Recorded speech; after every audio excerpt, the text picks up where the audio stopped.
Igbos are the most ancient people on the continent of Africa. Ancient. Ancient. You don't use old. We are not old. We are more than ancient. Old. Ancient is more than old. Ancient is when you're talking about 1150s centuries, 1200 centuries, 10th century, 90 AD. Jesus Christ's death was just 90 years, 90 AD. So he's talking from the perception that whereby the Ikwerres, the Eshes, the Igbos, the Kalabari, the Okrekas, even the Jaws and the Opobos are trying to alienate themselves. That is, distancing themselves from the Igbos. They are not Igbo.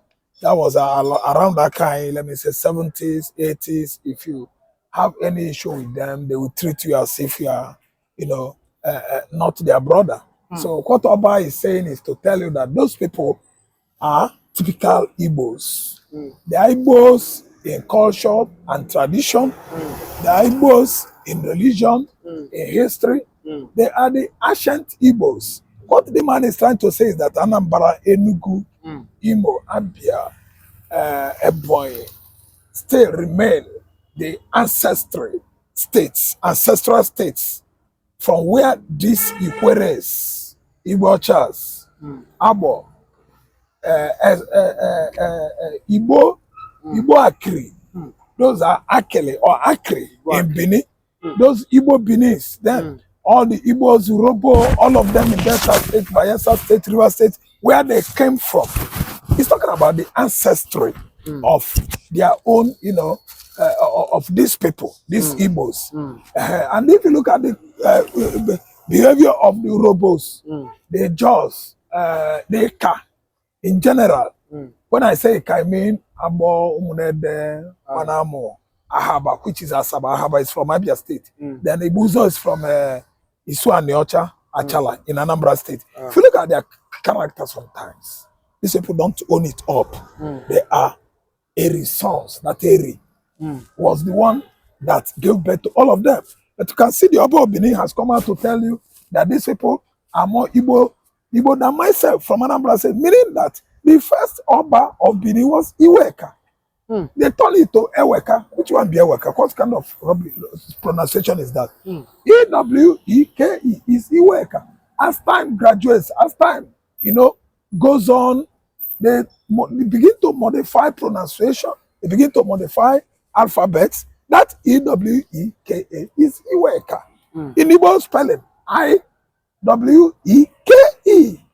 That is Ka in Igbo alphabet, which is you have Upper Iweka in Onitsha. So Benin and Onitsha, they have common ancestral background. Then they have Onitsha in Delta, which is Onitsha Ugbo. Onitsha in the farmland that came across, River Niger, that's across the Niger, and settled at Obosi land. Obosi, the owner of the Onitsha area. The land that Onitsha people are settled today belongs to Obosi in Anambra State. So Oba has gone a long way to at least educate Nigerian Fulani, Hausa and Yoruba, that they are the Igbos, the Yorubas and the Bini. Their relationship is not that far. Because if you ask Oni of Ife would have told you, educated you on that, that the Igbos are the most ancient people on the continent of Africa. Ancient. You don't use old. We are not old. We are more than ancient. Old. Ancient is more than old. Ancient is when you're talking about 1150s centuries, 1200 centuries, 10th century, 90 AD. Jesus Christ's death was just 90 years, 90 AD. But when you are talking about ancient people and the Romans before Jesus, the Jews before Jesus, they gave birth to Jesus. The Carthaginians, that is the northern original people of Northern African region. They are the Carthaginians. So these are the ancient people. The Igbos are the ancient people. Benin Kingdom is of old, but owned by the Igbos. The Igbos. The Igbos. The Oromia people invaded Benin Kingdom, and they saw some people. So they came, the Oromia of them. Then after the war, the Igbo Akri still remain today in Edo. Yes, Igbo Akele, Igbos. They remain today, Igbo Akele them. They remain today in Benin. The Oba, current Oba of Benin is trying to at least make a point, making points there that he is an educated man endowed with history. So the archaeologists can come and tell you the origin of the artifacts. The artifacts in Benin Kingdom. I don't know what to understand. The origin of those artifacts. They are from the Igbo line. So the Igbos dominate the whole southern Nigeria from the Bight of Guinea to the Bight of Benin. And Badagry, this coastal line belongs to us. The Yorubas that settled in Lagos State migrated from where? Brazil. Joined forces with their Yoruba brothers from Oyo, Ilorin, Ogun State. I don't know what I understand. And which is, I'm giving you an example. If you look at the behaviors of the original Lagosians, they behave differently from Ogun or Shun people because they migrated from Mexico, Cuba, and Brazil. When slavery was abolished in 1833 by Booker T. Washington, William Wilberforce, and so on and so forth.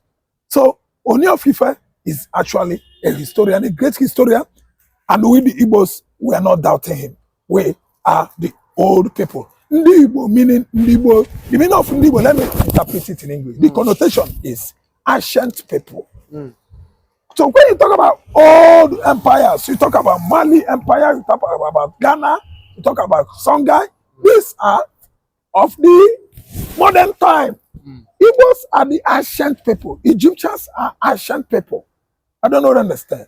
So it has got into that. And the Benin Oba is trying to tell Port Harcourt, Bayelsa, Yenagoa, Nembe people that they are from Igbo ancestry.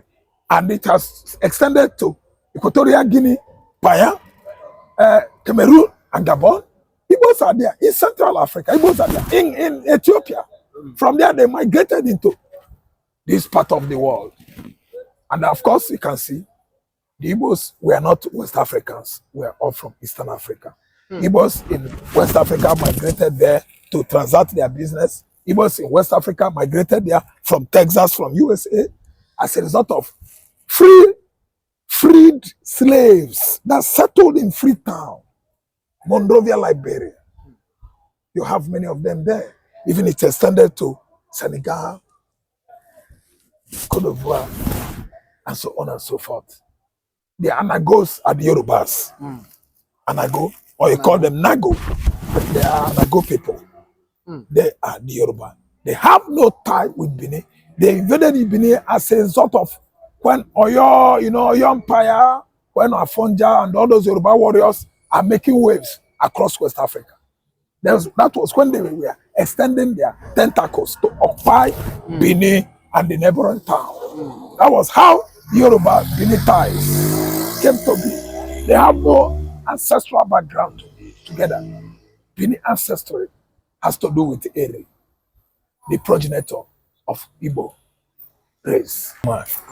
It can never be my headache. No. I don't think about Kachima Chetima. No, am I thinking about Tinubu or anybody? I'm an Igbo man. I know my God. I know a lot. I know that there are many things very important bothering me now. Nigerians are dying of hunger.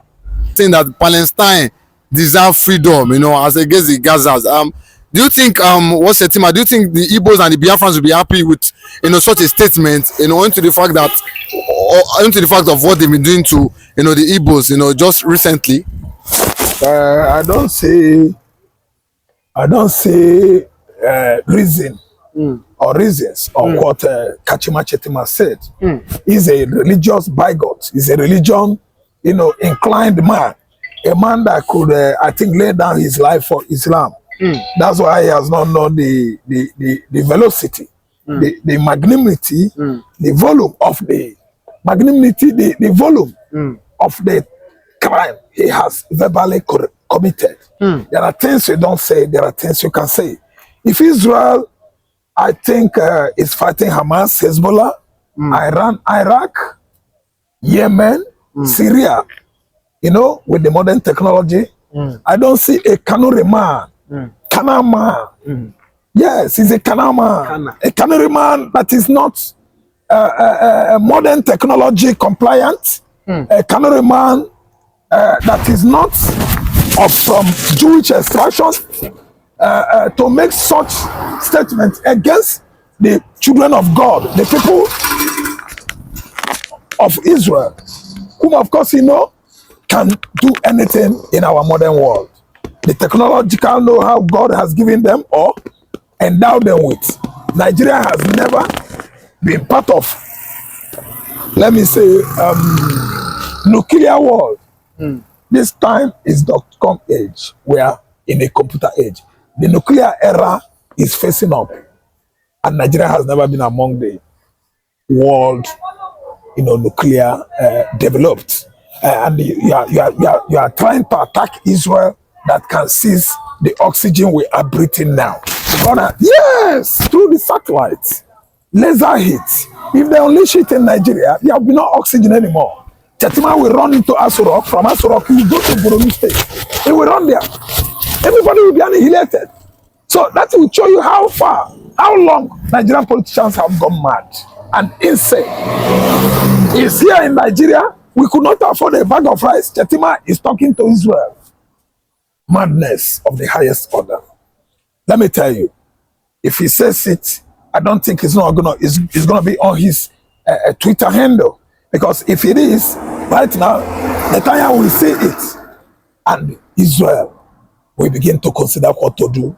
Federal government of zoo, federal government of Nigeria is a government of zoo, and look at the statement that is coming from Chetima.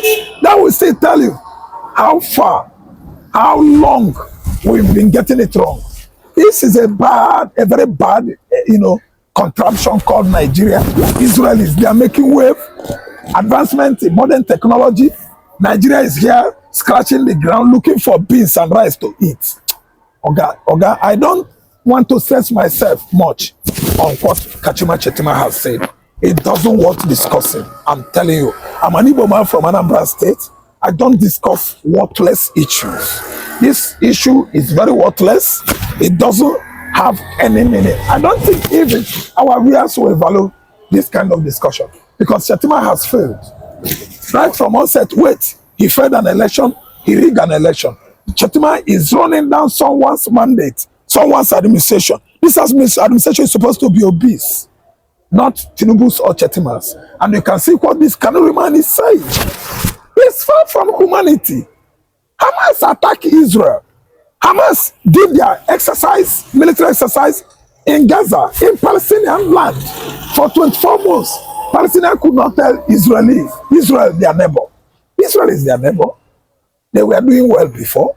But when an enemy, jihadist, terrorist, invaded Israel on 7th October, how came about that these people came into Israel without the knowledge of the Palestinians? Okay, let me tell you. Israel has occupied the Palestinian land. Palestinian land belongs to Israel. It was God that gave it to their father, Abraham, Isaac, and Jacob. That land you see belongs to Israel. The only thing Chetima is supposed to do now is to enter flight direct to Tel Aviv. Yes. Now wait, you can't meet the idea. I don't know what I mean. They can't do many things. Wait, listen now. Now he's right now. He's the vice president of Nigeria. Tell IDF, tell Benjamin Netanyahu, tell him that, gentleman, that land is Palestinians' land. It's not a matter of running his mouth here. You don't stay in Nigeria and run your mouth talking to Israel in the Middle Eastern Nigeria, in the Middle Eastern Europe. You are not supposed to be doing that. What you could have done is take flight to Israel. I don't know what I understand. Yeah. Go there and discuss it out with them. It's a free world. You don't run mouth here. You are running mouth so that Igbo man will be unhappy. You are running mouth so that Christians in Nigeria will be unhappy with you. No, nobody is discriminating. The only thing I know is that Israel is a light illuminator. They are shining brighter and brighter than before, ever. They are like candle on the pinnacle, mountain top, and they bring light to our modern world. You can see the kind of precision war they are fighting. You can see what happened in Lebanon the other day. How Israel used everybody's pager. It's just like Android. If you receive a call, it will explode on your head. What? Sparking inferno. Unquenchable inferno. It has been highly inflamed by the satellite, powered by satellite. It's an attack, technological attack. First thing ever in our world. I think Chetima is casting as passion as a result of a tired political, a tired politician in Nigeria. A man that is down with ignorance. I think I don't have anything to say about what Chetima said about Israel. All I know is that in this part of the world, this current government of APC, what is going on here is a archaic system of government. The kind of government we had during the dark ages. Look at the way they are behaving. Look at the way they are spending their money, cascading or, casting as passion to Igbo man, to make sure that they bring Igbo man down, simply because we are the Jews. It's just casting as passion. It's not worth criticizing Israel. If he knows, he wants it. I think the MMA or American Airport, Nnamdi Azikiwe, they are on board. There are many presidential fleet waiting for him to do what? En route Tel Aviv and tell Israel what's up on their face that Palestinians deserve their freedom. It's not a matter of running his mouth in Nigeria. That's my point. But sorry, but lastly, but do you think a lot of Igbos now, Biafrans, they'll be saying, okay, why is it not saying that the Biafrans, because they want their freedom, and someone like Kanu, why are they not making dialogue with him, just to, at least just to make them happy? Why do they will feel sad that he's talking about other countries? Why, here in Nigeria, people, the Igbos are not happy with the way APC and Tinubu are ruling Nigeria presently? Okay, let me tell you, if they like, they free the Palestinians because Chetima said it.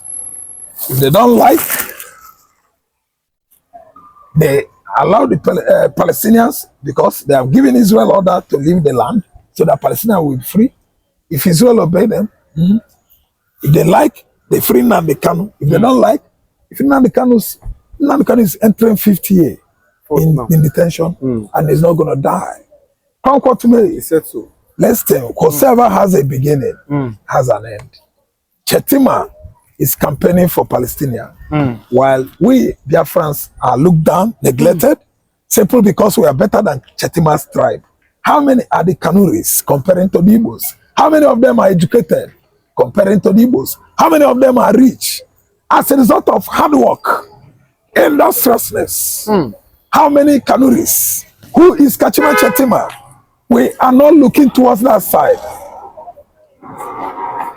Kachima Chetima is too small, very little to Igbo man. It can never be my headache. No. I don't think about Kachima Chetima. No, am I thinking about Tinubu or anybody? I'm an Igbo man. I know my God. I know a lot. I know that there are many things very important bothering me now. Nigerians are dying of hunger. We don't have enough facilities in Nigeria, as in infrastructure. Everything is breaking down. People are paying utility bill with their blood. And you are asking me about Chetima or about how Biafrans will be thinking. I'm an Igbo man. I think right. I think straight towards humanity. I think straight towards good health, good life, and humanity in entirety. That's it. Like Burkina Faso, Senegal, Mali, and Niger, they have pulled out from AU, African Union. What does that mean? It shows the impunity in AU. It shows immaturity in AU. And it shows insincerity in AU. That's why they pull out. These are the people that like truth. And they want to stand on the truth because they love development. They love something good. And now I could remember Simon Akpan being angry that later the petition he wrote to them, Adiola, the one Yoruba man, the representative, now hold the petition and they don't present it to even to chairman and from there he throw it away. And let me tell you, since it has come to this, if they did not recognize us, we recognize ourselves. And many nations, over 150 nations recognize Biafra. America, British recognize Biafra. Israel recognize Biafra. Russia recognize Biafra. Switzerland, yes, they recognize Biafra. Switzerland, England, Finland recognize Biafra. Holland, Germany, they recognize Biafra. Japan, Korea, they recognize Biafra. China recognize Biafra. So who is AU? And let me tell you, because of this, whether they recognize or not, that doesn't stop us. That doesn't stop Biafra from standing. Trump, Mr. Trump, the president to emerge, is aware of Biafra. Even the current one, Biden, is aware of Biafra. So if Trump doesn't win, Trump doesn't win. My dear brother, follow up. I am not, when I talk to you based on spiritual. And most of the things I've told you, this channel, Niger, watch it. Have you not come to pass? Haven't you seen it? Are you not seeing the reality? Even before nnamdikanu appearing in the court, didn't I tell you people that court cannot use anything to base on the freedom, because Nigeria doesn't have what it takes. That his freedom will be a backyard thing. Are you hearing me? So AU, that is why Burkina Faso left. Because them, likewise me, my very self, I will never be part of the people that are not transparent. I will never be part of the people that are not sincere, that are not truthful. I can never be part of them, because I am a light and I carry the light. So I can never trade with the darkness, for I have nothing to do with the darkness. The Bible said in the book of Corinthians, which concord has the righteous has to do with unrighteous. So darkness and light has nothing in common. So they themselves, like the Burkina Faso, want to stand and have their freedom of truth, because AU is not running a system of truth. They are running a system just the way Nigeria is running their own system. Darkness, bending the truth, saying the truth, they turn it upside down. Imagine in Burkina Faso, the current president of Burkina Faso, do you know that he's not collecting money as a president, but he's collecting as he's a president, not Niger. Burkina Faso. Burkina Faso is collecting money as what? Soldier that he is, not as a president. That is country who think for the benefit of their people. Sacrifice. He said, sacrifice. God bless you. Sacrifice. That is somebody that have the people in mind. Instead of accumulating that money, is interested in using it for the development of the country and for the citizen to enjoy, to benefit from. Not acquiring it only for himself, like in Nigeria. That's why they pull out from ECOWAS, which Nigeria are begging them, these 4 nations, to come back, and they refuse. They say they are not coming.